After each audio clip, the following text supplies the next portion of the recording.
હવે વાત કરીએ રામોત્સવની તો અયોધ્યામાં ભગવાન શ્રી રામ મંદિરનો પ્રાણ પ્રતિષ્ઠા મહોત્સવ યોજાઈ રહ્યો છે। ત્યારે અયોધ્યા રામ મંદિરના નિર્માણમાં કાર સેવકોનો મહત્વનો ફાળો છે। એ વખતે કાર સેવકો અયોધ્યામાં ગયા હતા અને મહત્વનો ભાગ ભજવ્યો હતો, જે માટે કાર સેવકોના અભિવાદનનો કાર્યક્રમ છોટાઉદેપુરના મુવાડા ખાતે યોજાયો, જેમાં એક જ ઘરના 3 કાર સેવકો અયોધ્યા ગયા હતા।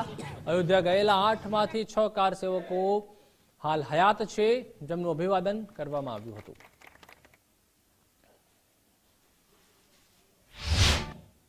1990 में जयरे मुलायमसिंह यादव मुख्यमंत्री हता ने फायरिंग थयुं हतुं अयोध्या में, ते वखते अमारा गाममांथी 8 लोको, मुवाड़ामांथी ज 8 लोको कार सेवामां गयेला अने एमांथी 3 लोको एक ज घरना एटले एक ज कुटुंबना 3 भाईओ पण कार सेवामां गयेला।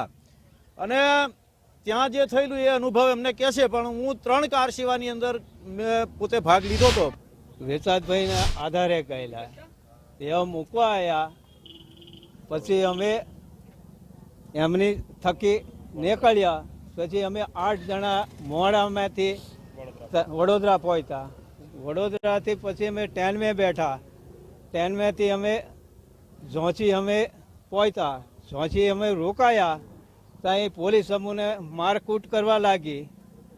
પછી ત્યાંથી અમને બસ में પાછા બેહાડે, ત્યાંથી હાઈસ્કૂલ में જઈને પૂર્યા, ત્યાંથી અમને લોક કર્યા પછી 8 દિવસ થયા એટલે પછી પાછો ફાયરિંગ ચાલુ થઈ, મારામારી થઈ, અટકાયત કરી અને એના પછી 2-3 દિન થયા અને પછી ફાયરિંગ કરવાનો ઓર્ડર આવ્યો।